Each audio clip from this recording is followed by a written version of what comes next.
And because of that, he had a certain audacity or boldness to sort of, like I said before, look at the rules and say, well, what if not that? And so I'll give just one kind of anecdote to exemplify that.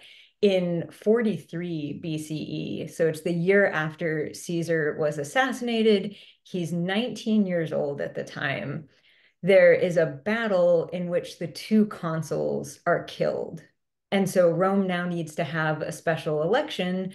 There are all kinds of rules about who can run for consul. You have to have had previous offices, you have to meet age minimum, you have to have done military service. 19-year-old Octavian has done none of these things, but he approaches the Senate and he says, I would like to run for consul on the strength of my connection with my adoptive father. I think you should put me forward as a candidate. And they're like, oh, Bay, like that's so cute. No, we're not going to put you on the ballot, but you just keep dreaming, big guy. Good on you, chief. And he says, oh, okay. And he approaches a bunch of Caesar's veterans who have been sort of looking for a new leader since Caesar died.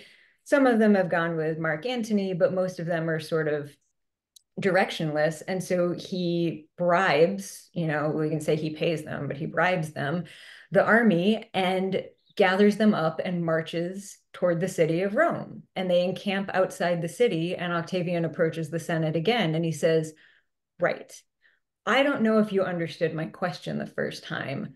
My army and I would like for me to be on the ballot for the consulship. And the Senate is sort of like, okay, we don't want another Sulla. We don't want another Julius Caesar. So I guess we have to give him what he wants. And so what he's recognized is that everybody else is using the old playbook, but he's not going to follow it. And through that, all of a sudden, all of these things are open to him: extortion and violence and threats that the sort of, gentlemanly statesmen of the previous generations were a little bit more squeamish about. So I think that that's a pretty good example of this mentality that lets him outmaneuver everybody.